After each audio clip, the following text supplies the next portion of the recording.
This fall semester in 2023, I had the privilege of visiting my alma mater at Michigan State and speaking to a classroom full of seniors and juniors that are looking to become financial planners and enter the investment management profession. So this recording is the live talk that I gave the class, and it ranges from everything from how I got started to what I wish I would have done different, what I'd recommend for students, where I see the profession going, how I market my business and run a small RIA practice. So I hope you enjoy the video, like and subscribe. And if you want to get involved, if you're hoping to become an advisor someday, please add me on LinkedIn, as I have virtual meetups every other month, just talking to students and bringing on guest speakers, helping you enter the profession, or if you're a young advisor, become a better advisor. And a special thanks and shout out to Professor and Program Director Stephen Schiestel. Really appreciate the invitation.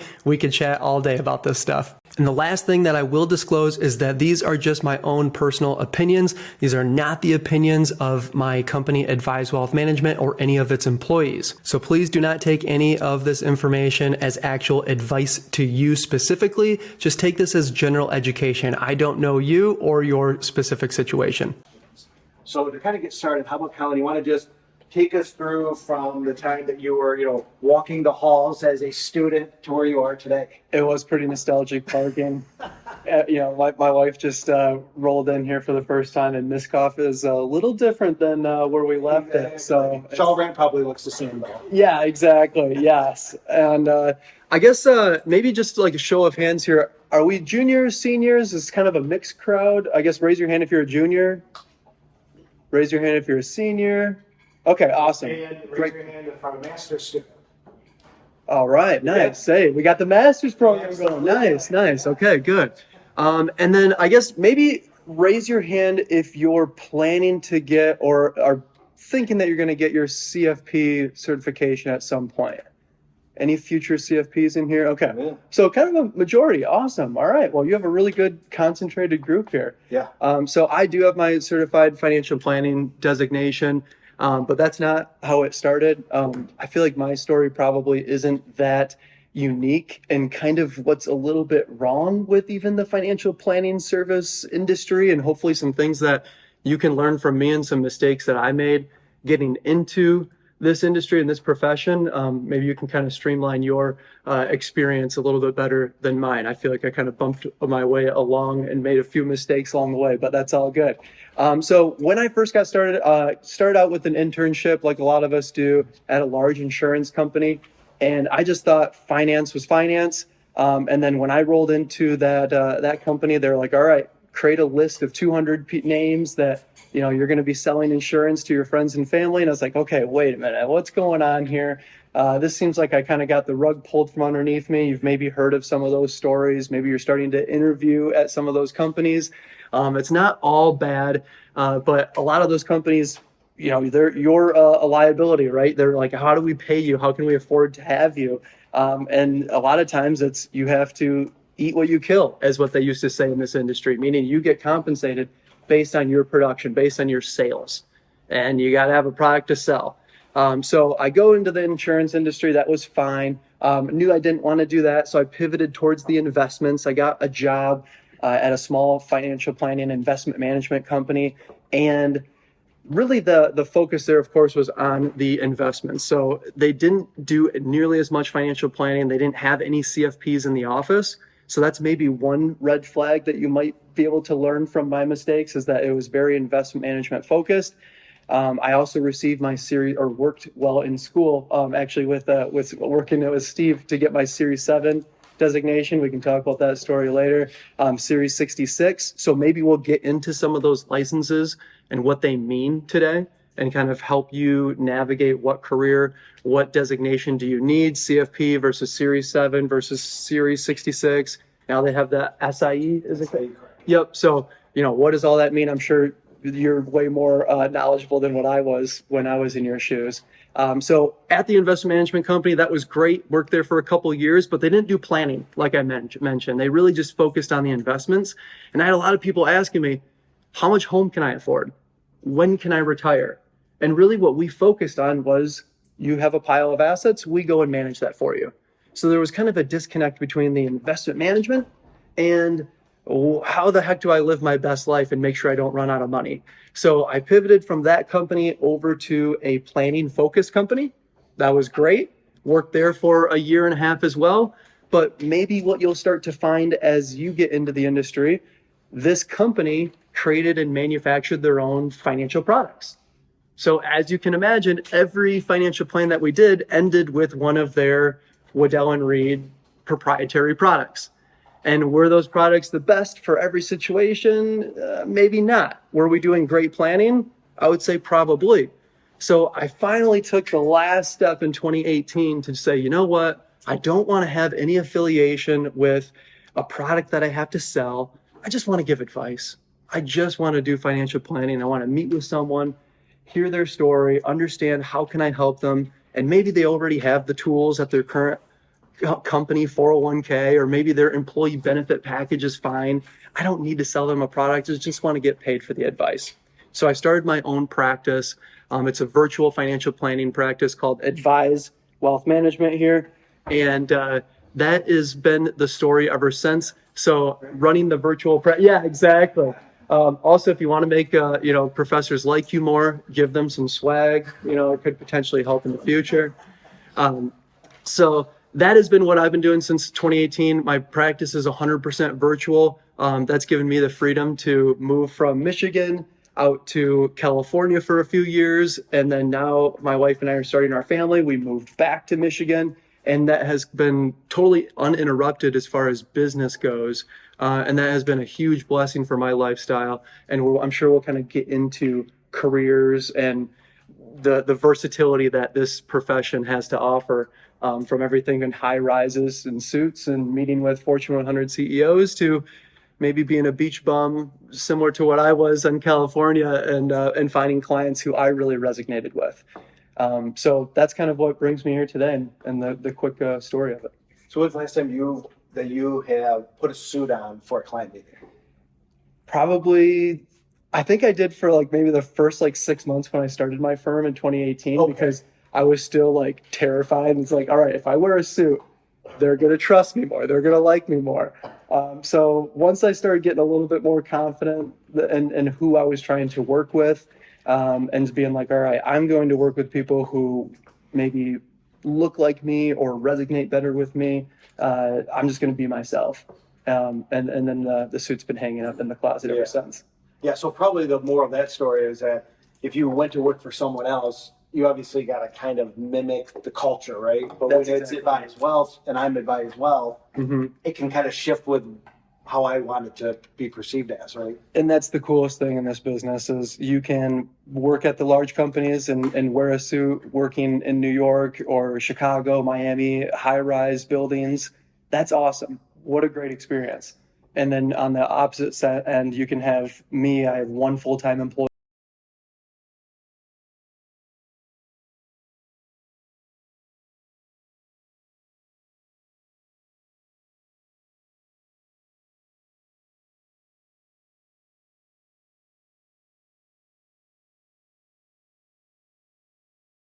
Discuss collectively, okay, we have these BDs and we've got these RIAs and we've got all these credentials and we got all these different regulators, and it gets super complicated. Yeah. How, since you have lived in both worlds, Mm-hmm. how do you describe it when someone is talking about the industry? Am I a salesperson? Am I an advice giver? Yeah. So if you understand the difference between a broker dealer and a RIA, registered investment advisor firm, you're light years ahead of me than where I was sitting in your shoes. When I first started, I fundamentally went into the broker dealer space. And even if we go back in time to pre-internet days, broker dealers were designed to, as their name implies, broker deals, to sell products. And if we go far enough back, if you wanted to buy stocks, you had to call your broker and say, pick me up some shares of Disney or Apple or whatever the company. And that is how financial industry really was born. There really wasn't a whole lot of advice given. Maybe you'd go to your CPA or your attorney. But RIAs, registered investment advisory firms, That's really where the advice was. But the money was kind of more in selling these products because no one had access to them. So that is where they really were kind of both alive, but no one ever heard of the RIA side. Now, fast forward to today, you can go and buy these products yourselves. You can get on Fidelity, Vanguard, E-Trade, Robinhood. You can download the app. You can buy the stock. That's really easy. You don't need help doing that. And if you're paying a commission to do that, you're getting totally ripped off. You have access to these awesome products for free. So now the finance industry is like having an identity crisis, because if I can't sell you something, then how the heck am I going to extract money from your pocket? That's what they're trying to figure out. And the answer is, well, maybe we can actually just help people instead of selling them something. And that's going down the advice path. So you can already get the products, but maybe you just need to know how to use them and what products to have and how much or how little. And that's where the advice industry is. And RIAs are businesses built more around advice. If they're purely broker dealers, they might be built more around selling products. Now, again, there's still nothing wrong with selling products. I bought life insurance. I recommend life insurance to most of my clients. They need it for protection, disability insurance, like we can go down the whole list. But if you're creating a financial plan and that's the only way you get paid is selling a product, you're going to recommend a product. Like there is no other way to get compensated. So that's where it starts to get really fuzzy, and there starts to be some kind of battlegrounds between the broker dealer space, selling products, calling themselves advisors, pretending to be fiduciaries, or in some cases, they're hybrids where they are giving advice, but then they act as a broker dealer to sell the product. In my world, I just said, okay, I am not going to sell any products. The only way I'm going to get compensated is directly from my client. So even if I recommend a product, I'm not receiving that kickback or that commission. And that's just really one of the only ways I know how to remain completely agnostic, completely focused on the advice. So that's kind of just a little bit of a background between RIA world and broker dealer world. So questions before I pivot to a few others, Jared? If you could relive your college experience, what would you change? Oh, Man, that's a beauty. all right. In what dimension? Yeah, exactly. Yeah, exactly. I fortunately I don't have a whole lot. I don't have any regrets. But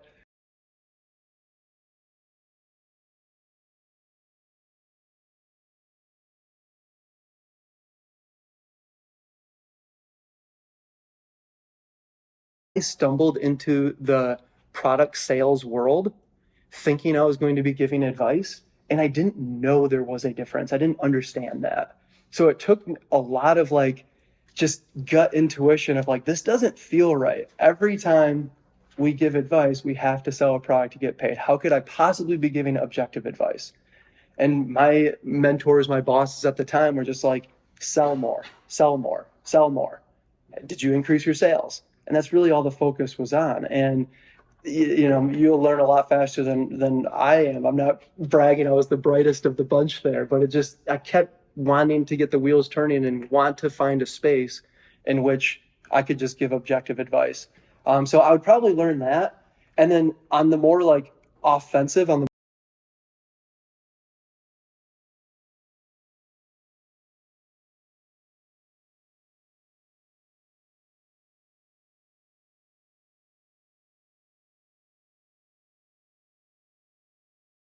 resume in some regard. But honestly, the best resume I've ever seen is someone's social media or someone's Twitter or someone's, you name it. And if you have a mini blog, and it doesn't even have to have your name on it, it could be MSU student, blah, blah, blah, XYZ. And if you're just reading the CFP textbooks, reading and learning from Professor Schiestel, and then you go and make a video or an audio or a written format, it doesn't even matter the format, and you go, this is what I learned, and this is how I would teach it, that's amazing. And if I saw that on any platform, Twitter, Instagram, a Wix.com website that you can start up for free, I would be like, okay, this person is fired up. They are taking information they're learning and then trying to create content and trying to teach others. And if you're trying to be a great communicator and be in the client-facing profession, like I am, that is what it's all about. And I'm sure we'll get into skills that are important, but that's kind of a sneak peek into some skills that you're going to want to have. So that's probably what I would have done. Is there's so much time, and like TikTok is just so in your face. I'm sure everyone in here has scrolled on it endlessly. Flip the camera around. Yeah, exactly. Me too. But flip the camera around, make some content, get yourself out there, try to teach, even if there's just one person, nobody watching it. And that's quite honestly how it's going to be. I mean, when I launched my blog, and you know how it is writing, it's like you're so worried about writing this blog, and then you like hit publish, and then nothing happens. Like, hello, Crickets. Yeah, exactly. You're like, what? this is great. I thought like I was going to have people pounding on the door, like, I want to work with you. But that's just not how it works. So that, I guess, long story, it would be creating some type of visual resume that you can point to and say, I care, I am learning, I am out here, and I want to share that with an employer, or even with your, Colin, I'm speaking to you, like I want to share this with your clients. I'd be like, hell yeah, like let's get working together. Good question. Funny story popped in my mind, but like Ken that I work with, when he graduated, same path, started in insurance, and he was like, we do these plans, but coincidentally, no matter what the circumstance was, the output of the plan was whole life insurance policy or whatever, or an annuity. Then finally he started studying for the CFP, and his boss goes, what are you doing that for? He almost was like, the more knowledge you have, the less valuable I am to you. And I shared the story, and Colin, it was amazing where you almost have two generations. In the beginning of the careers were almost identical. And I remember you were saying like what your boss, his definition of, or his way of describing what the CFP acronym stood for, right? Yeah. CFP stood for can't effing produce. Yeah. Because you're just so worried about the plan and all the analysis. And he's like, just sell. And that is where I cut my teeth in the industry. I thought that's what it was. I probably would have taken all the effort to start my own firm if I was as resourceful as everyone in this room. And knowing this information, you can find really cool firms doing really amazing work, and not just ending every plan with some life insurance product. Yeah. Okay, anyone else before we... So one question people love to ask is, what's a typical day look like? Do you have the same day every day? No, far from. But I will kind of break it down a little bit just so you can, when I was reading that question, I could tell you like, all right, I wake up in the morning, I do this, and then I meet with clients. But like thinking a little bit more business wise, I run and own my own practice. And I have to decide how many hours per year do I want to work. Let's just say 40 hours a week, 50 weeks. That's 2,000 hours, right? You have 2,000 hours in a year. How many clients can you serve? Well, serving clients is not the only thing that I do in my practice. I have to make sure I'm staying compliant. I have to make sure I'm marketing, and that means making content. And for my definition, everyone's a little bit different. Some people outsource that and they pay for that. But let's just say 3/4 of my time is spent on client-facing stuff, which we'll double click on in a second. That's 1,500 hours. If I want 100 clients, that's 15 hours per client. So now you can kind of see like at least the scope here. All right, we have 500 hours for miscellaneous, 1,500 hours for client-facing stuff to serve 100 clients. Okay, well, let's kind of back into what those 15 hours look like. Usually that ends up being somewhere around 3 meetings per year. So about 5 hours per meeting. So that might be an hour and a half of prep. That might be a 1-hour meeting. That might be another hour of finalizing and taking notes and following up. And then maybe there's like another hour or two of analysis behind that. So from the high level, you can kind of see like these 100 clients, maybe 300 meetings, 5-hour blocks, they need to be fit in somewhere. So what I've simply done is I said, okay, I'm going to meet with clients on Monday, Wednesdays, and Thursdays. So Monday, Wednesday, Thursday, and I have trained my clients that they need to self-schedule. And at the end of every meeting, if I can't get them to schedule the next quarterly meeting, then I'm going to send them an email right after with a link to my calendar, self-schedule the meeting, self-schedule the meeting. So I'm trying to have all of these blocks kind of filled up, and they're going to be a little bit sporadic. So some Mondays might be 4 client meetings, and it's like, okay, this is an extra coffee day. And other Mondays, no, clients didn't self-schedule this Monday. Maybe I only have 1 or 2 meetings. I better try to start fulfilling some of the promises that I made. Some of those promises might be changing their 401k allocation, or maybe it is a client came to me and said, hey, we're trying to sell our house. We're moving from Florida to California. We think that we can afford this much home, but we're a little bit nervous. How much home do you think we can afford? Okay, well, that's going to take maybe an hour of research or maybe 2 hours of analysis, whatever the case. I better put that block of work somewhere on the calendar, and I'm filling it up more than likely on a Tuesday or a Friday, kind of my behind the scenes days. So that's a little bit how I break down my schedule. What's wonderful is that no one's taught me to do that. No one told me I had to do that. It just is simply what worked best for me and kind of the flow and my work. So happy to kind of double click on any of that if anyone's curious, but instead of just walking you through a calendar day. Because it doesn't, They're all different. Every day is totally different. So just wanted to share with you kind of the high level blocks that need to fit into the calendar at some point. But for today, here we are Thursday morning. I blocked my schedule, a month and a half in advance or 2, whenever we started chatting. And that was easy. I know that nobody's going to self-schedule during a time in which I blocked, and I can do that as long as I know that I need to block my calendar time in advance.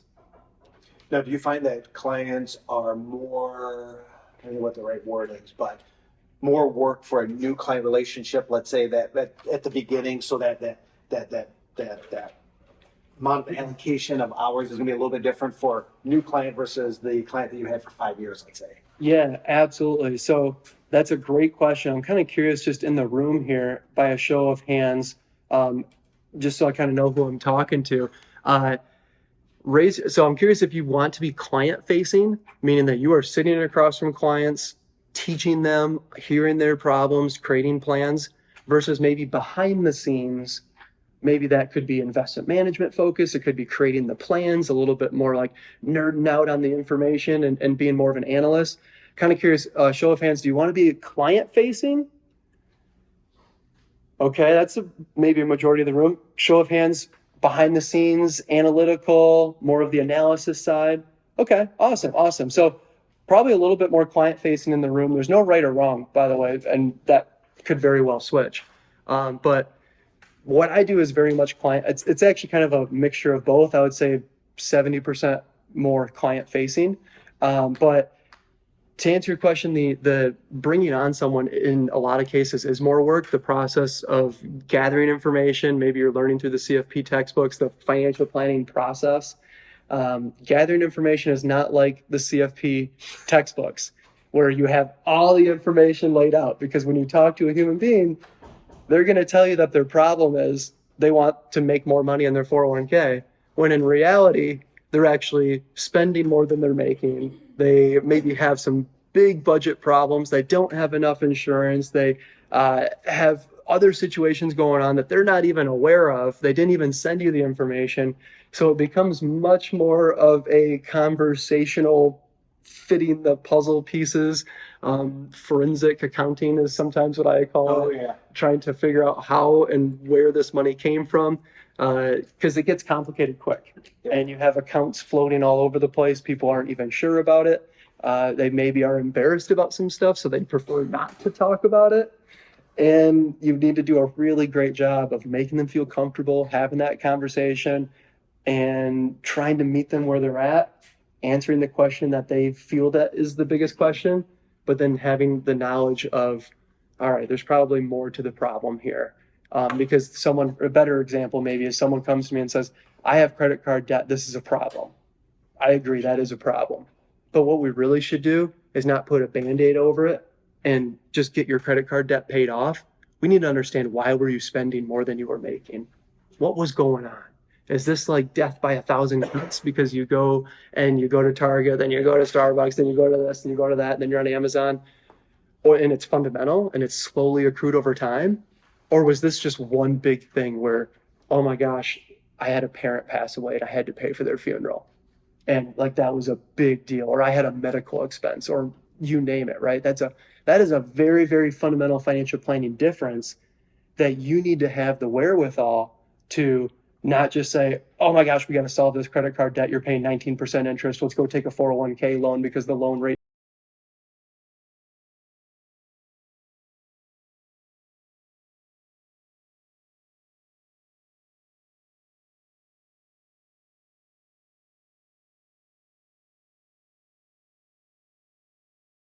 FP process so dialed down into your core that you can just really be a human being and start asking those questions, and your gears are already turning. Yeah. To understand we're not just going to put a band-aid over a gun wound here. We got to really get in there and fix the problem. But I remember those conversations, one of the times you were talking to the students, you would say like to your clients, like, we're going to get like financially naked. Yeah. We have to get vulnerable, right? Yep. And that comes with confidence too. And kind of the precursor to that is that you have to have confidence. I know some people ask, do you have some pushback being young in the business? And I'd say yes. You're going to struggle more talking with clients and gaining their trust when you're a 20-something sitting across the table from a 40-something, 50-something, 60-something year old, and they're going to go, okay, kid, what do you know? And really one of the biggest areas, and there's no faking confidence. You can have all the information, but if you haven't had the experience and maybe had some of the trials and tribulations, and it wasn't like one day I woke up. It was, at first I was always like getting in these meetings and being like, is it okay if I ask you, about your income? Why do you have debt? Or maybe I was embarrassed to ask why they have debt. And now when I come in, I'm kicking down the door and I'm going, what's going on here? What's your gross income? What are your expenses? And it's just like I make the comparison with the doctor. If you go to your doctor's office and they're doing a physical or a checkup and they're like, okay, you have to drop your drawers or whatever the case. And if they're kind of nervous about that, or they're like, is it okay if you do this? You're going to go, I don't know. Like, is it okay? Like, you're the doctor. Why are you asking me? Yeah, exactly. Like, I'm getting my colonoscopy here. Like, I don't know. Like, should I take my pants off? This is scary. You're making me nervous. For now, if they come in, they're like, drop your drawers. We're going to do a physical. You're like, okay. Like, yes, doctor. That's how it needs to be in the financial plan. What is your income? What are your expenses? We are getting into that. We're getting financially naked. Yeah. Yep. Do you ever struggle with like new clients being like strictly virtual, and do you like see yourself getting like younger clients because of it? That is the $1 million question. If you can answer that and have a good system, a good process, you will be unlimitedly wealthy here in this industry. It is very, very tough. I cannot compete against the Vanguards and the Fidelities on a marketing basis. They're going to wildly outpower me from billboards and TVs. And have you ever seen a Rose Bowl? Like, it's all financial commercials. Like, you can't win in that space. But what Fidelity and Vanguard and T. Rowe Price and Charles Schwab don't have is they don't have Colin. So I need to flex that. I need to flex what does Colin bring to the table. And people want to do business with who they know, like, and trust. And how can you get them to know, like, and trust you if you're virtual? You have to be wildly transparent on digital, on your social media and your digital presence. So I try to wear my heart on my sleeve. I got this video up here looking kind of goofy here, recording myself. I know it's like so cringy taking pictures and telling your own story, but you have to do it because no one will know that I have gained the credibility of Professor Schiestel, and I'm able to come into Michigan State and speak to you guys and be able to have that authority to do that. That is important to someone when they're online trying to figure out, who do I trust? I just Googled financial advisor near me or financial advisor, and I have a list of 1,000 names. Are they going to sell me an insurance product? Everybody calls themselves an advisor. Everybody says they're a fiduciary, meaning that they have to have your legal best interest in mind. How do I know? I mean, how do you guys make business decisions or purchasing decisions? I mean, if you go to an Airbnb and they have an Instagram page and it's like pictures of tons of people having fun, there's a rope swing, there's a fireplace, there's like this like cool graphic wall that you can take a picture with your friends, you're going to go there. It looks awesome. They got a boat. You can see it right there on the picture. That's how you have to be in the financial planning space. In whatever product you're selling or service or industry, that is really kind of the name of the game. So how you do it might be totally different than how I do it or how Justin Castelli does it. I mean, he's a branding expert. I've been looking up to him for years, trying to gain just his swag and how he does everything. So maybe I've made like just a little bit of progress on that, but that is really kind of where you have to create your own messaging and your own voice. And if you can start doing that in college and, you know, creating that social media account and starting to become the finance person in your friend group and in your community, that's really, really powerful. That's really cool to be able to just start getting that word out. And it takes years and it's like a snowball. And then all of a sudden it's like compound interest, right? The market doesn't care if you are doubling $100 and you go from 100 to 200, or if you go from 10 million to 20 million. The market doesn't care. Compound interest doesn't care. And there's a very similar law, or at least what feels like a law in physics. It almost feels like with social media and gaining presence as well. So to kind of wrap that all back to answer your question, it is very difficult. I've taken kind of lots of different approaches. I kind of have broken it down into 3 different strategies. One is kind of the one everyone does, which is referrals.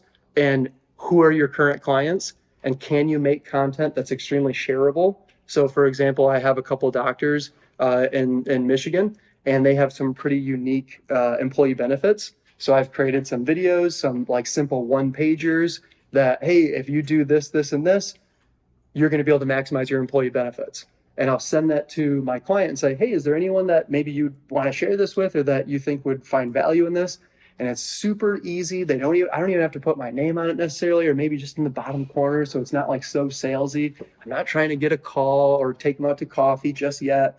Let's just get some value and provide them some information. So you're just trying to build awareness. Exactly. So that's I call that more of like direct one-to-one, maybe making phone calls or sending emails, direct one-on-one.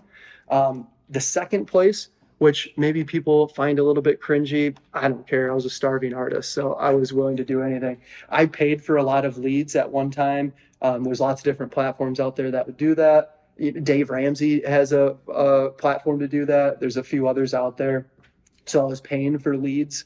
I don't do that anymore just because fortunately my last model, which is just purely organic from social media primarily, is just people reaching out saying, hey, I saw you on TikTok. I want to work with you. And wildly enough, that's probably about where half my clients come from these days, is either Instagram or TikTok. Or YouTube. Or YouTube, exactly. My wife works for YouTube. Okay. Yeah. What's up? How do you keep in mind compliance when you're making your stuff?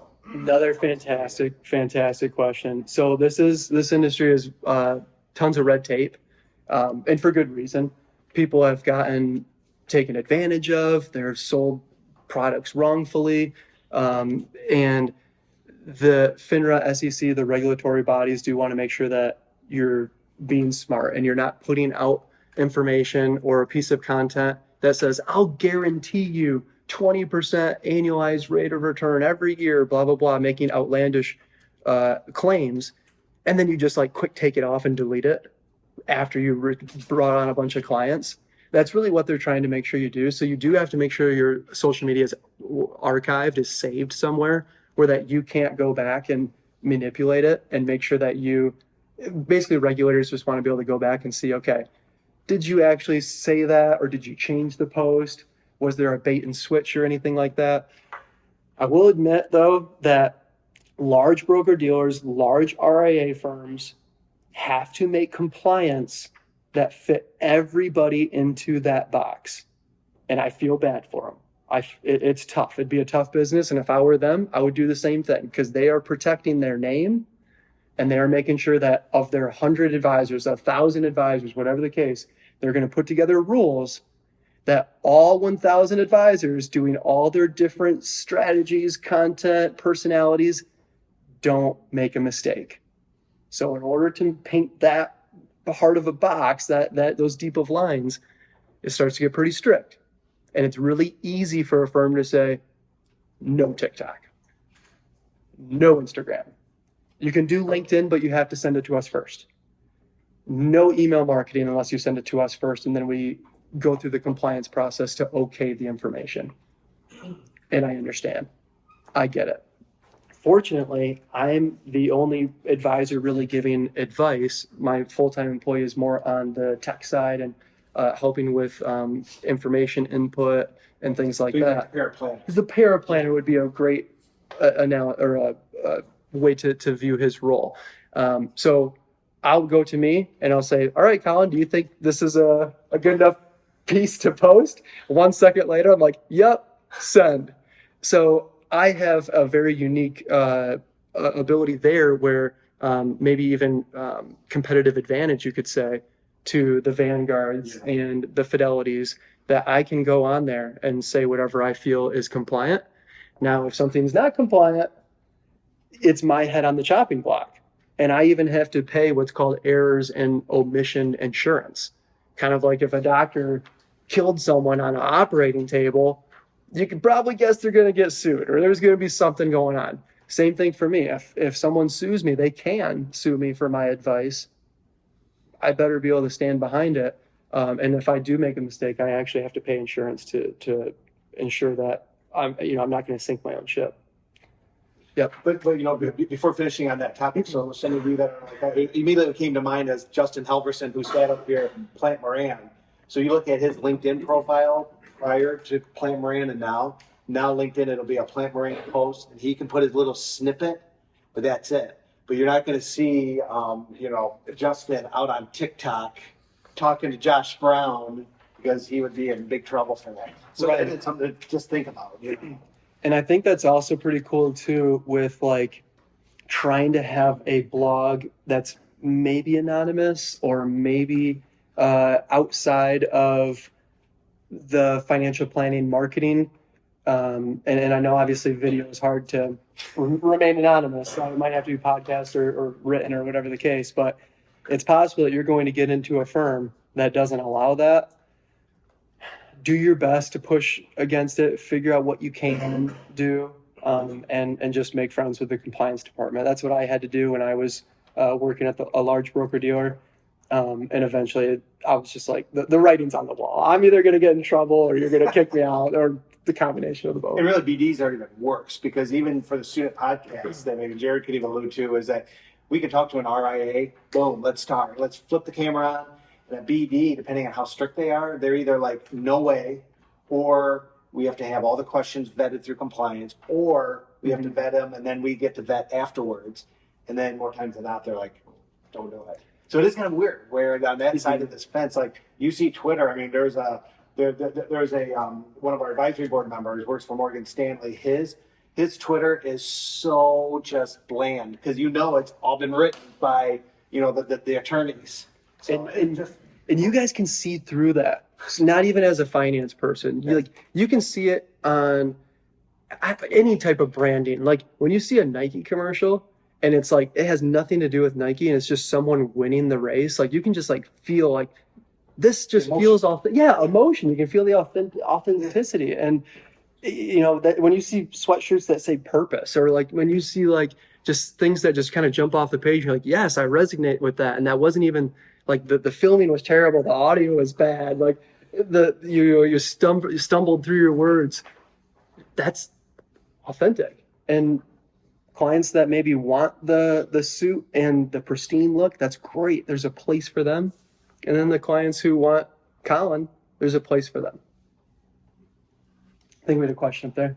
So being in a situation where if you get in trouble, it's your head on the line, like are there any other like coverages or like risk management that you kind of like implement to cover your own ass? Yeah. Yep. That's and well said too. There's a lot of companies out there that where that I actually use or an RIA, a small RIA can use to help maintain compliance. So I use a company called XY Planning Network. They actually help a lot of advisors start their own practice. So if you're considering starting your own practice, going to xyplanningnetwork.com, XYPN Radio, there's a podcast. I used to listen to that podcast religiously because all it is interviews with people like me talking about how they got started, what they wish they did different, how do they stay compliant, et cetera, et cetera. So there's a lot of tools and resources out there that have gone leaps and bounds, especially over the last decade, to serve primarily virtual companies. And I use those companies to help maintain my compliance. Really getting back to compliance, it's not really that. The things that get us in trouble is the stuff that's kind of from afar, it seems very obvious. Like, I can't make a blatant recommendation like you should all buy Apple, right? That's going to get you in trouble. Or if you invest with me, I guarantee you're going to get 15% return. Those are buzzwords where the regulators, I mean, so you just kind of, often the compliance attorneys are like, common sense to some degree. Like, you can't make those claims, so. And one last point on that, when you're at the broker dealer, you actually, you need to follow their rules. And if you don't follow their rules, you can actually get in trouble with the regulatory bodies, even though you didn't break the rules of the regulatory bodies, because the broker dealer will create their own rules. So if you get in trouble with the broker dealer, you're getting in trouble with the regulatory bodies potentially, or even if you're just in trouble with the broker dealer, the rules might be 1,000 items long. For me, I look at my rule book, which is just in the back of my mind, and it's like, don't screw people over, be honest. All right, this passes the smell test. Let's go ahead and post it. Yeah. So compliance, to your point, is at the broker dealer, it's very scary because there are so many rules. And you're like, oh my gosh, am I even allowed to breathe in here? But once you get in the RIA world, and I've been audited twice, just for when you automatically get audited in your first year, and then I think in year 4 or 5 or something, I was audited. It was actually just last year, so year 4. It's really simple. They're like, show me your advisory agreement. Okay, what did the client sign? Oh, they said they were going to pay you this amount. Can you show me the transaction? Did they pay you that amount? Oh, they did. Okay, great. They said on the contract you were going to do a financial plan. Do you have anything that represents a financial plan? And financial plans mean different things to different people. So it could be just a stick drawing with a couple lines on it, or it could be my financial plans within a financial planning software. And once they see that, they're like, oh, okay. So they signed the agreement. The fee was... You're charging what correct. The client was thinking they were going to pay. Exactly. And then you delivered on the promise, and your social media is archived so that I know that you're not posting things and then shutting it down and pretending that you didn't post it. You're looking pretty good. It was the easiest audit in the world. Everyone was terrified. Everyone's terrified to get audited. We're just joking around, and it's like just making fun of big broker dealers who sell stuff. Yep. Typical age ranges of the clients you get from your social media? Good question. 75 off TikTok, right? Yeah. Well, I actually, oddly enough, the widows, man. I don't know what's up. I have something going on with the older ladies. I'm not gonna lie, on TikTok. But all right, outside of that small Grandpa demographic, died, so grandma's sitting around going right to TikTok. she goes, he looks like a nice man. I don't know. Maybe. I don't know. That's a small segment, but it's more of the content that you produce, because people are on all different platforms. Obviously, you can kind of like, Facebook is going to be older demographic than TikTok, and Instagram might be somewhere in the middle. But your content is really going to dictate, because there are older people on every platform. So if you're making content specifically about when to take Social Security, should you start at 62? Should you wait until age 70? Should you do it at full retirement age, which might be 66 and 6 months for some person, or it might be age 67? When is the crossover point? Because I'd like to start 62, so I actually have more money coming in. If you run through and that's your content, you are going to find 60-year-olds on every social media platform. And what I do is I make content more about taxes and more for equity compensation. So if you work at Google, they might pay you a salary, but then they might also pay you in stock. How the heck do you handle that stock? Do you sell it right away? Do you hang on to it? There's lots of complications there. So that's really where I focus. Options, restricted, and all the variations. Nailed it. Exactly. And then also, like, how the heck do you pay for your student loans while getting married, while trying to buy a house, while trying to build on the 401k? Like, I'm already overwhelmed. There's a lot of irons in the fire here. That is my type of client. Oh, and I can meet with you virtually. Oh, and he doesn't wear a suit and isn't trying to sell me some BS and likes to surf and play golf. Like, oh, okay, I kind of like this person. And by the way, I only need 100 of them. Like, in all of the United States, I need like 100 great clients. And I'm pretty much there already. Yeah, but that is a great way of saying it. Like, where your interest lies, where your content is, that's the audience that will pull in. Exactly. So, and probably in your case, you probably didn't even say, "Oh, this is the demographic." It was more the content that interests me. Yeah. Then, and that's where the alignment is so good. And that didn't start like right out of the gate. I mean, when I was in the wealth management space right out of college, it was more for the retirees and focusing on older folks who already had substantial wealth, $1 million minimums, et cetera. And I just slowly wanted to, when I started my firm, serve my own demographic because I had friends who had high incomes and just had no idea what to do with it and or how to build wealth and how to make smart decisions. So that was just really exciting to me at that time. That's even kind of pivoted a little bit to kind of a higher age range because I find myself gravitating with more time towards more complexity. And usually those complex cases have a little bit more wealth. They're a little bit older. So I'd say probably now the average client is getting into the 40s, 50s. But, you know, I still love growing out with people in the 20s, 30s. So it's all good. We had a question up there. Yeah, you may have mentioned this before, but you say you have striving for 100 clients. Do you have then just like hourly fee based client interaction, or do you have any assets under management, or how do you go about this personalized compensation wise? Great question. So getting into the compensation model kind of opens up the door for some really great discussion. Kind of going back to just so that we kind of hit on all of them, maybe in a row here. We started out in the broker dealer conversation versus the RIA conversation. Products, maybe versus advice. Products, you sell the product, you receive a commission for the sale of the product. I said, I don't want to have that conflict of interest, so I have chopped that off of my compensation structure. But at the beginning of your career, that's how you got paid. That's how I got paid. Yeah, exactly. So when the first 2 years of our first company, that was 100% how I was compensated, was by selling products. Then I got into the advice world, or actually my second job was actually a mix of both. So that might be a great example where we were doing financial planning and charging a fee. Sometimes it was on the assets that we managed. Sometimes it was a project fee, which people paid out of pocket for. And then sometimes it was the commission of the product that we sold. Now, that was kind of the middle ground. Now, I've shifted all the way to the other side of the aisle where I'm not receiving any commissions under any circumstances. And the compensation can be a little bit variant depending on the client.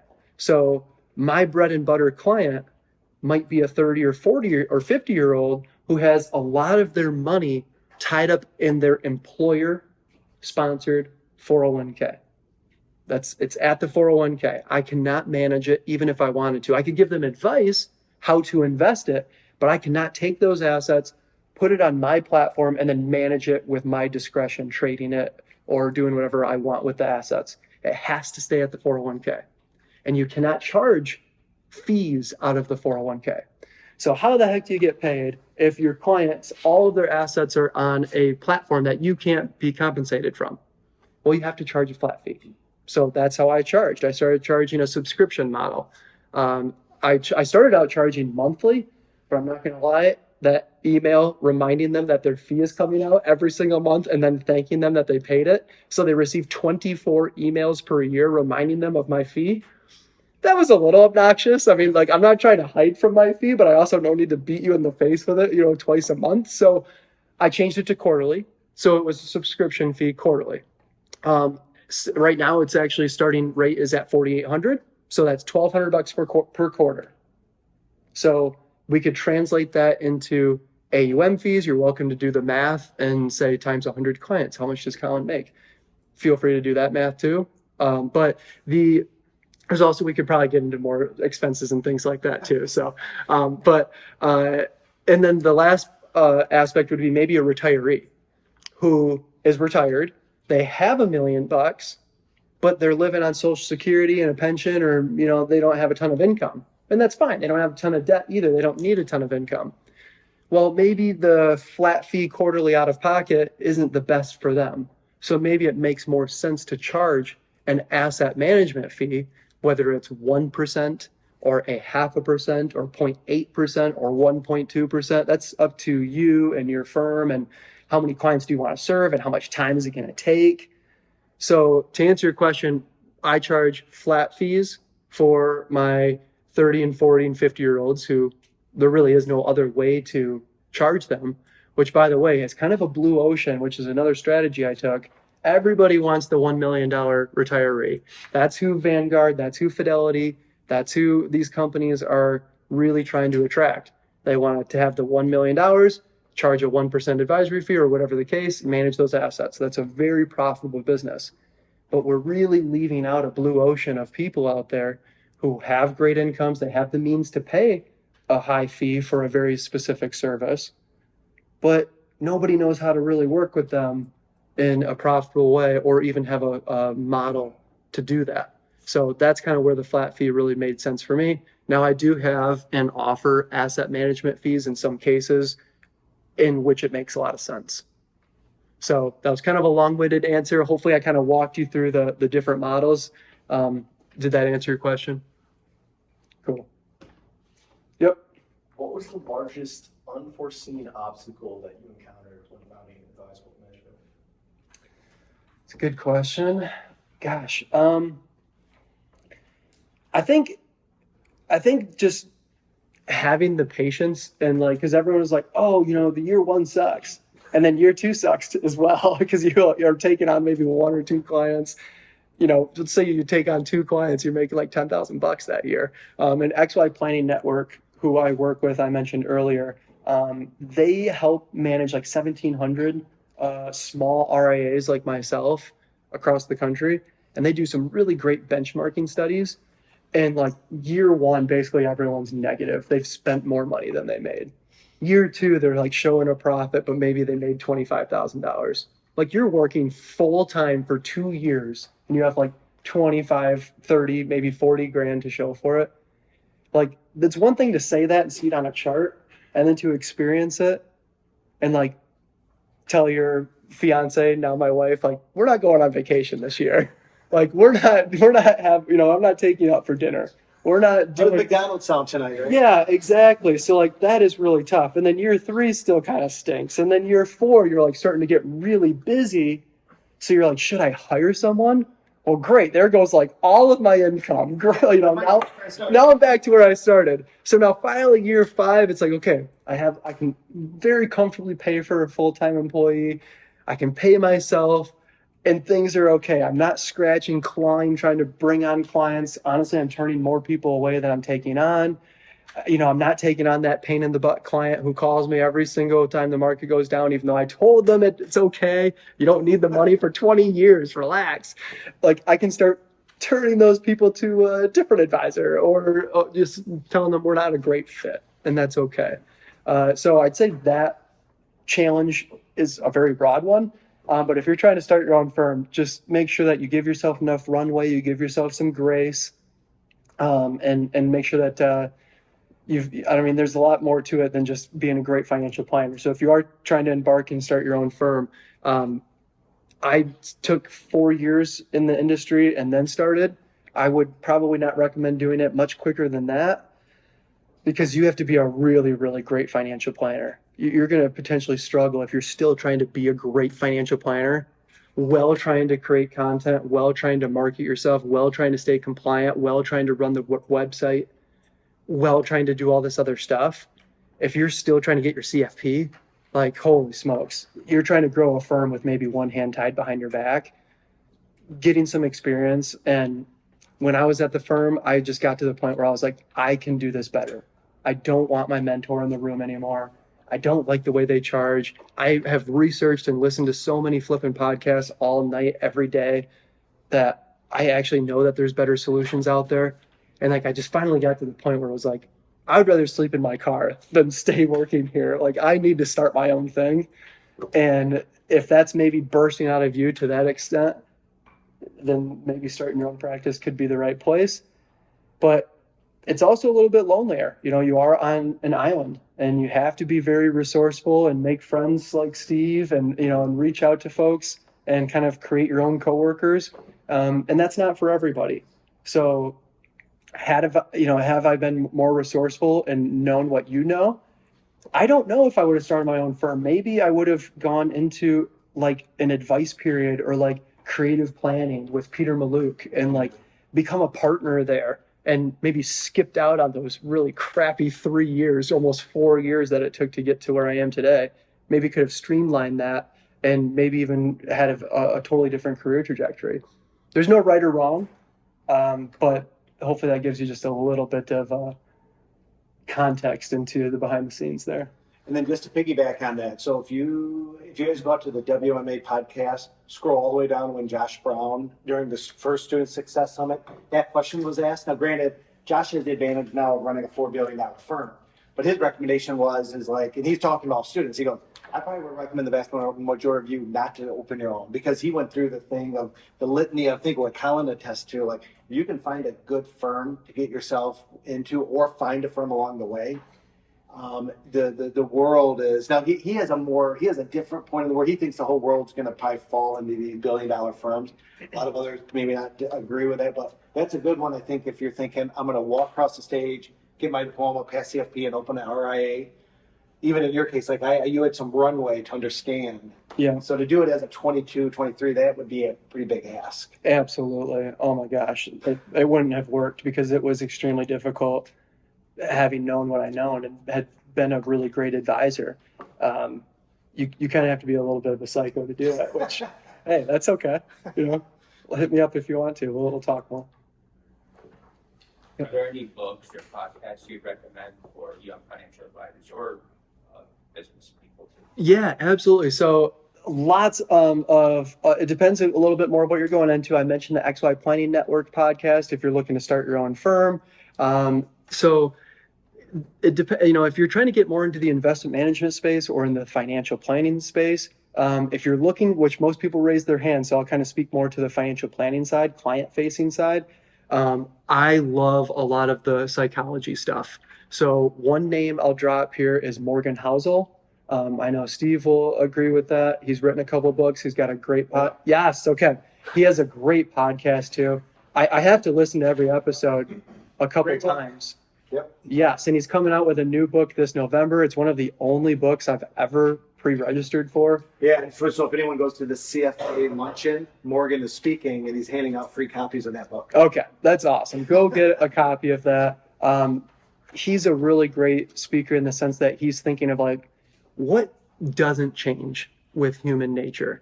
And you know, what does change is stocks and bonds and prices and companies. Like that stuff is impossible to have down pat. There's really no law there. But what are some laws? People maybe are going to be forgetful, or people are going to maybe develop bad habits, or whatever the case. So how do you kind of create financial plans around that? He's fantastic. Now I've actually almost taken a little bit of a step back, maybe from a content space, because I love reading books that are more client facing, because most of my content is client facing. So I actually enjoy a lot of the Ramit Sethi's I Will Teach You to Be Rich books, even the Dave Ramsey books. And I think even for a young person or a student getting into the business, reading those books that are maybe not made for financial planners, hopefully you're reading them and going, this is boring, this is easy, how does everyone not know this? If that's you, that's great. I'm getting to the point where I'm reading it and going, how simple can I break this and boil this down where people are still kind of mind blown and are willing to pay for it? Because a lot of times once you get really into the weeds of it, and I'm guilty of this all the time, I'll start talking about backdoor Roth strategies and building low-cost index fund portfolios that are globally diversified. And maybe that's already a little bit jargony for you, but for me, I'm like, oh yeah, I hear about this all day. Most people are like, what did you like? What? Like, back up a second. We like, What? Yeah. Sure, what? Yeah, exactly. I'm trying to figure out which credit card has the most rewards points. You know, like that's, I sometimes get lost in my own jargon. So reading these books kind of helps me like resonate with like what is actually hitting people's minds and how can you boil this down into the simplest way ever? And then how can I take that and make it my own language, sprinkle my own conversation, my own swag on it, put it in a TikTok form, put some charts on it, and do it while going for a walk or biking or skateboarding or something. So how about a couple of names, like podcast names? So, Yeah. So Morgan has one that just launched. Yep. So Morgan has one. Let me pull up. I have a list here. I don't know if I should just email a list to you. Sure. Would that be easier to forward to everyone? Yeah. And then. But what are some grab a couple names off and then I'll send the rest out. Okay, cool. So XY Play Network, we hit that. The Morgan Housel podcast. Big fan of Animal Spirits, which we've talked about. That hits on more of the investment management stuff. Let's see here. As far as books go, one book that I definitely recommend is Stocks for the Long Run by Jeremy Siegel. I mean, talk about like just the world being so complicated in the investment management space. And then you read that book and you're like, okay, it's really not so hard. Stocks outperform bonds, bonds outperform cash. And these are just tools. And you can think of them as hammers and shovels. If you're going to pound a nail, don't bring a shovel. If you're going to dig a hole, don't bring a hammer. It doesn't mean that one is better than the other. And being able to relate that to clients and be able to put together portfolios and investment strategies in a really, really simple way. That book kind of just lays it out. What's Burton Malkiel? He wrote the book Random Walk Down Wall Street. If you read Random Walk Down Wall Street and Stocks for the Long Run, those are like my investing Bibles. They're just going to analytically put you in a steel box where you're like, okay, I can manage people's money and actually sleep at night, which that's a big deal, managing people's life savings. So For being in a young family, how do you deal with that stress of, being in such an unpredictable, kind of profession, and especially with you starting something new in those early years? I mean, how do you kind of deal with that stress and sleep at night? So I was fortunate to have started pretty early. I mean, I started at 25, I'm 30 now. And so my firm is finally to a place where we're expecting our baby on November 19. I'm in a comfortable place where I can take a month off and like help with the baby and like just be to a comfortable place that I know the firm's not going to crash and crumble. But it takes a lot of time, to be honest. There's really no shortcut to it. I wish I had one. If anyone in the room has one, please share it. But it takes time. And in building that practice, the nice thing is that people talk about like diversified income streams. I kind of have 100 of them with 100 clients. And I might have a client tell me that, hey, you know what? I got it from here. I don't need you anymore. That's great. There's probably another client right around the corner to bring on. And there's always going to be a small rotation with clients. Fortunately, there's a small rotation with bringing clients on. And it really just kind of helps create some harmony and sustainability with my business. So I would say probably just in the last couple of years, I have finally like cortisol levels have started to drop. I'm finally feeling more comfortable, but it's been uncomfortable for a very long time. But then, Colin, you kept it pretty skinny to where your break-even point. I mean, Yeah. when our firm, when our very first audit, which always happens the first year, they were coming in, they're like, yeah, one of our colleagues, they were meeting with this advisor, and she's sitting on the advisor's bed going through paperwork, and I'm That was like, me. I knew who that person was, and That's because he amazing. told me the story, and it's like these it's like, hey, I'm running it out of my bedroom to get started. So Yeah, I've whatever you do, right? and now I've graduated to the basement. So I mean, like I'm still running my firm from home. Like we have no office space. It takes basically like $1,000 a month to run my whole business.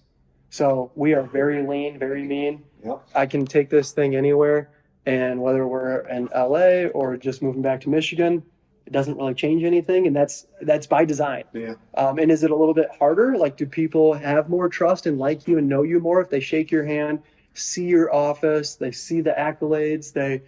It doesn't take nearly as much trust, right? When they see an owner that's got gray hair and they started the firm 40 years ago, and there's advisors everywhere. Like, there's systems, there's processes, they know there's lots of clients. I have lots of people that ask me, how many people do you serve? Like, am I your first one? Like, nobody wants to be the guinea pig, understandably.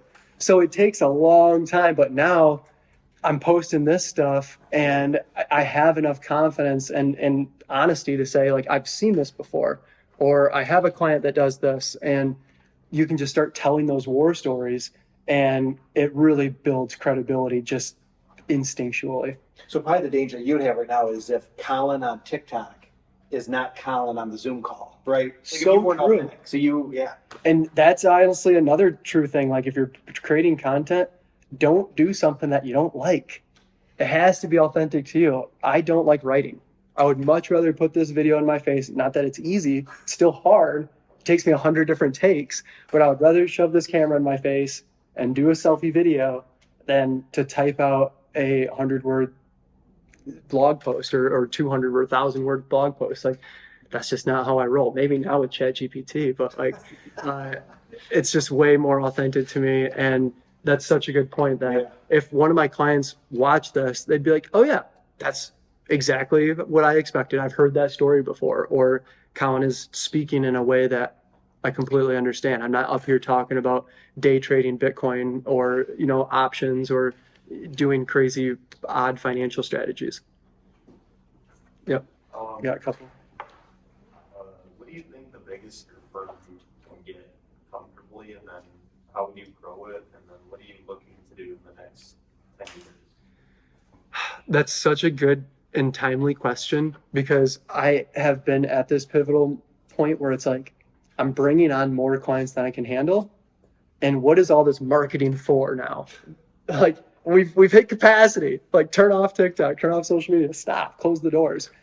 And it's so tempting to be like, okay, 100 clients at 5,000 a pop is 500,000 in revenue. I could hire an advisor for 100, maybe 150 grand, 350 grand of net profit, less 50 expenses, 300,000 of net profit. Every client or every advisor I bring on, let's go do that like 10 times and, have a lot of fun. We'll go buy a big boat. But there's so much more to it. There's so many systems. There's so many processes. A lot of my stuff works because I'm the only advisor and my notes live in my head, or they're on a sheet of paper, or they're not perfectly organized. So that takes a whole nother skill set. So now we're maybe needing to hire an operations person. And you can kind of see where the ball starts rolling. Now the compliance starts getting a little bit more complicated. Someone wants to post on social media, and then they post something that I wouldn't have posted. And now all of a sudden the firm is in trouble. And now, oh great, that just cost us X amount of dollars. So figuring out if I want to scale the advisory firm how it is a really tough question. We touched on Josh Brown speaking earlier and predicting that there's going to be mega RIAs, billion-dollar firms that have such economy of scale that they have an attorney in-house, they have a CPA in-house, they have an investment management team. Everything is in-house, and they have so many clients and so many great processes that they can lower the cost. It's like McDonald's for financial planning, right? It's very hard to compete with that unless you're Colin, and people just want Colin. But if I want to start scaling Colin, I'm going to lose that authenticity, and I'm going to, what's the goal? To compete against those guys? I don't know. That's really tough. Is that the market? Is that what I want to do? Maybe the best thing would be for me to keep it really small and be able to create content, create courses, write books, do things that's infinitely scalable and 100% me. So I'm kind of more leaning towards keep the financial firm extremely lean, extremely mean, and pay my wonderful salary and maybe not work on Fridays. And then if I want to go do some extra stuff, then how can I do that without necessarily risking my golden goose and maybe something that's a little more scalable? I don't know. We should. It's a business case that I think a lot of advisors are wrestling with. They are And Colin or Justin Costello, when he was up here, I mean, that guy has pivoted so many times. so many times. I mean, Yeah. he even admitted at lunch, he goes, at one point I was going to be a mini Ritholtz and then realized, what the hell am I thinking? How Yeah, can I do that? it's so hard. Yeah. It seems really obvious to just keep scaling, keep growing, hire advisors. And like maybe if there was like the perfect advisor, I was like, yes, like I see the vision, I want to do this. I promise I won't be a pain in the ass. Like I don't know, maybe, but I haven't figured that out. So we'll see what the next few years look like. I am right now leaning towards going down the course creation, something that's a little bit more scalable that way. I love the idea of communities and having like the $100 course and like hopping on something like this and doing it weekly and answering questions so that you could be serving 1,000 people at a time. That to me seems like something that's wildly scalable and maybe doesn't break and is a little easier to manage. I think we had you and then, yeah. What tools and software do you use for financial planning and managing your business? Yeah. So, I mean, I could kind of bore you with maybe some tech. Yeah, take him through the tech stack. Sure. So, and we'll kind of start out. So, first off, you have to have a custodian. Where the heck do you put the money? It's not going into my bank account. I don't think clients would sign up for that too quick.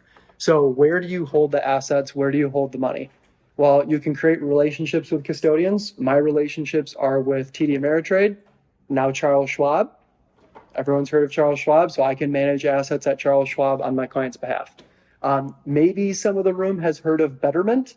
It's a robo platform. They have a B2B version, so for businesses, and then they also have a B2C version, so you can go get Betterment retail. You could sign up and open up a Roth IRA or a brokerage account in 5 minutes. I really love their platform. They help me manage assets and do that extremely at scale because they have wonderful built-in software where I don't need to log into Charles Schwab and make the trades every time. Betterment's going to help me do that for a fee that I pay them. So those are some of the management platforms. I also have another management platform for 401ks. So I have a couple clients who own small businesses and they're like, hey, you do my personal stuff. Can you do like the business stuff? That's fine. So I opened up a few 401ks for companies. That's on a different custodian platform. So we got the custodian, check. Next is keeping track of client information. That's the customer relationship management program, the CRM. Almost everywhere you go and work, they're going to have a CRM. It's probably going to be like Redtail. Maybe it's going to be Salesforce if they're like really big and fancy. I use one that's called Wealthbox. It's lean, it's mean, it's really simple. And I think it ends up being like $25 a month, something like that. So not a whole lot. That archives all my notes. I meet with a client, put in my notes, and then I'm not going back and I'm not able to edit that or delete that. That's kind of a cover your ass, the CYA compliance aspect. So if I talked about something and the client has a dispute and they want to sue me for something, I can say, no, I told you to get life insurance. I sent you the email. I have it in my notes. That brings you to this next piece of email. I created all my stuff through G Suites, so Google Suites. So you look at my email, colin@advizewealth.com. I did that through Google. And I use Google Drive to store all of my client files. So Google Drive works really easy. I'm sure a lot of you already use that now. I use the G Sheets, so like Excel, but Google's version. I do a lot of planning in the G Sheets, and I keep one in every one of my clients' files. The financial planning software, I used to use eMoney. Probably a lot of people have heard of eMoney. So a lot of them have done the certification. That's awesome. A lot of the firms that you work for or are trying to work for probably use eMoney. I used eMoney from 2016 until actually this year. I just finally have pivoted towards what's called Right Capital. It's the other one that's out there. It's really popular. Those two are probably the most popular. Maybe Money Guide Pro. Yep, that's maybe even the second most. Right Capital's right up there with them. It's just a little bit leaner, a little bit easier to use. I don't need, in a lot of cases, the really detailed, sophisticated eMoney software.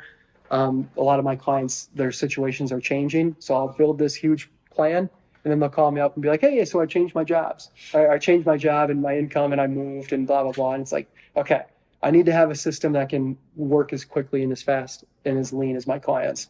They also have a really great mobile app. It's a lot more mobile friendly. I found that eMoney to be a little more desktop oriented. So Right Capital is the planning software.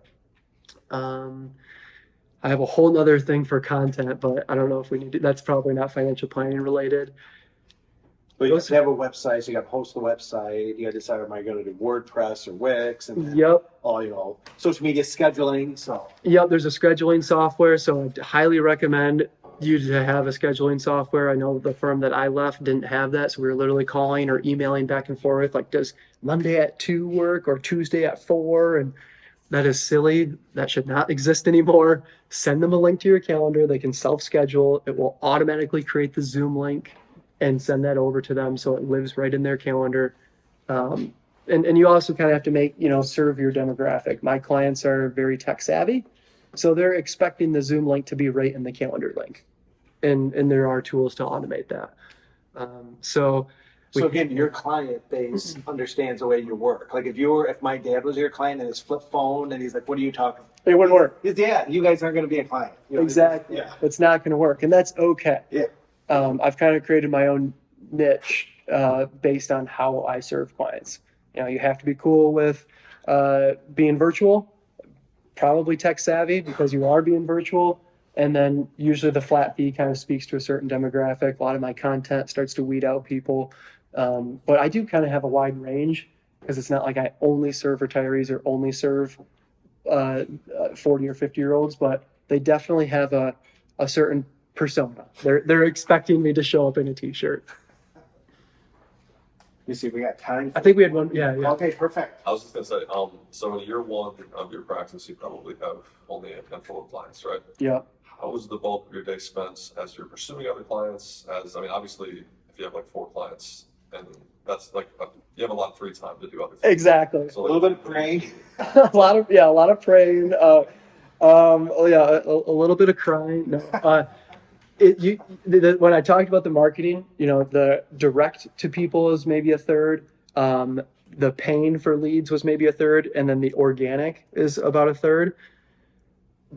I've turned off the paying for leads, but I think trying to decide which bucket you can spend more time in. So now you have more time for content, but that is not going to be immediate. That is a slow snowball. That piece that you write today might be the first blog post that someone reads, but they need to read 15 more over the next year before they become a client. It's so annoying to me when someone reaches out. They're like, I've been watching you on TikTok for 3 years or following you for 3 years and now I want to be a client. I'm like, I could have used you so much more 3 years ago when I was totally desperate for clients, but that's not how it works. So It is a long game. It's a long Everyone game. says it is a long. Yeah, you can't flip a couple of TikTok videos and say they're coming now. No, exactly. So I wouldn't put all of your time and effort into the creating content side because that's the long game. You are going to be waiting around for the phone to ring for a very long time. So unfortunately, you kind of have to be leaned into that other direct side and making those phone calls and maybe asking your parents' friends what they think about their 401k and trying to do it in a way that isn't so darn salesy because you can provide value. And if you provide value to someone, that's a really cool introduction. So creating content that's specific to a certain company, like maybe your parents work at some company and you're like, hey, mom and dad, can I see your employee benefit package? Can I see your 401k? And just become an expert in that and create a white paper, create a video, create something that is super easy to shareable. And it's not salesy. It's just providing value. And people want to share it. It can start to go. I actually, there's a company that is a gaming company out in LA. And I've gotten 6 or 7 clients from this gaming company. And everyone that comes on board says that I'm so famous in their Slack channels internally. Because I've created. It's awesome. Yeah. It's everyone knows of me. Dude, man, just what Colin said. Yeah, exactly. So I live in their internal Slack channels talking about the employee benefit packages. It's if you are trying to set up your 401k, don't go to the crappy HR one. Just go to this dude, Colin, who made this video. And it's really, really fun to hear. Like that is a very organic way to do, in my opinion, a little bit more direct versus just sending it into cyberspace and hoping and praying someone calls you. Also, making sure that you're extremely easy to find and landing pages. Like, I mean, you're welcome to go to my TikTok. It's not great, but at least there's a link, there's a landing page, and you can schedule. So, it's not just enough to create the content. You also have to have the trap as well. You have to bring them in and actually have a call to action, as they say. Well, awesome. Hey, this is kind of fun. Thank you guys. Really appreciate it. This is great. Thank you. Okay, well, this has been great. We had, two great speakers this week. Next week, we'll get back to, we're going to pivot into investment planning. So, this has been Yes. awesome. Thank you. Anyone going to FPA tomorrow? Couple? Yeah, we got a couple. All right, couple. Nice. Cool. We'll see you there.